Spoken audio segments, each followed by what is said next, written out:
أختبئ nëbbatu jël حتى لا أضطر إلى عتقك ترحيبا بمقدمك. nëbbatu jël bëgguma laa goreel ngay bokk ci ñun.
مرحبا برسول الله في مدينته المنورة.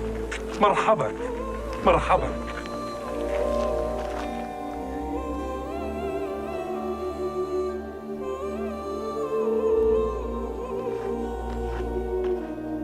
مقامك عندي يا رسول sama الله. kër ngay dal yow yonent بيتي yàlla bi. أشرف بيوت sama kër moo يثرب gën a neex a dalal وإنه kilifa si kër yi si لأجدرها Medina tey بإيوائك gën a jekk si dalal la الرضيء.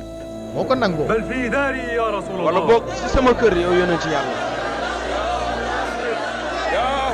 yéen waa Yasrib يا معشر الأنصار. yéen ñi nga xam ne yéen ay mbooloom Lansaar yonent bi alayhi لا salaatu wasalaam يرضى أن يفضل أحدكم على bëggut a الآخرين. gënante kenn ci kaw kenn. اسمعوا يا قوم. yéen nit ñi déglu leen déglu leen. رسول الله يقول yonent bi yàlla bi nee na خلوا سبيل الناس bàyyi leen gëlëm gi ci sagoom فإنها مأمورة. ci ndigal lay dox.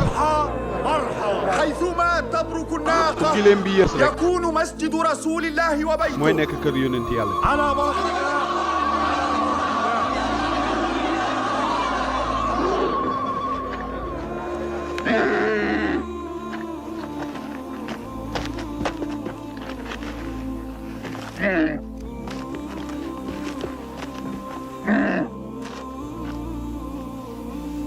حل ذكي. xalaat bu ñaw a ngi noonu اختيار ndax الناقة doxalinu gileem لن gi يختلف عليه أحد. du merloo kenn.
بسم الله bismillah نقيم بيت ñu الرسول. taxawal fii kër rasulillah.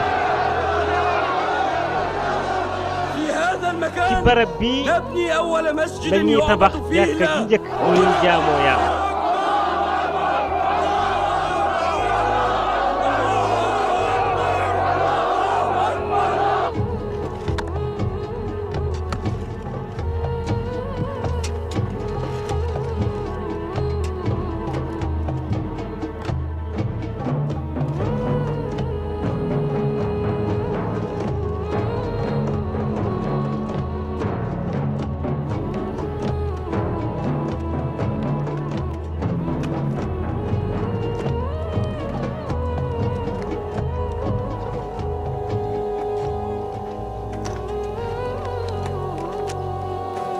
رسول الله يحمل على mu ne كاهله ndax yonent bi الأحجار day yenu nii ci kaw mbaggam ألا bi يكفيك ما قسيت في هجرتك ngay xanaa coono bi nga daj ci sa tukki mi doy na sëkk استرح أنت demal استرح toog noppalu نحن نعمل noppalu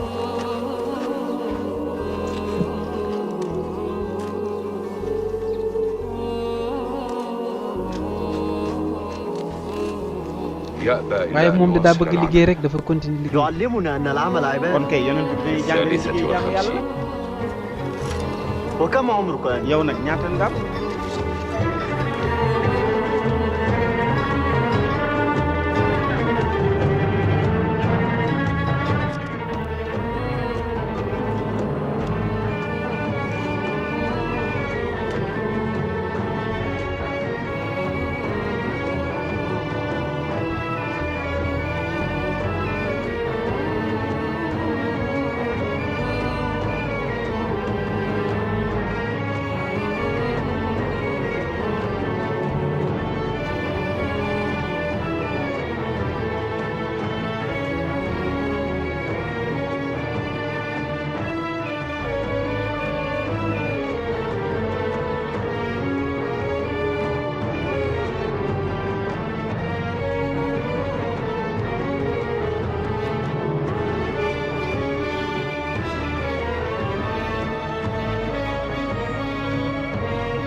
بإرادة الله liggéey bi noppi na ci nam na meeb sunu borom كيف ندعو إلى الصلاة؟ naka la ñuy wootee julli.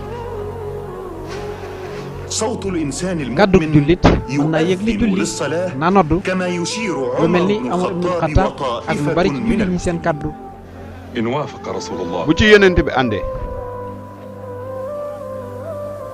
وافق النبي yonent bi nangu na نعم waaw صوت yonent bi الإنسان. nangu na أنت يا بلال Bilaal yow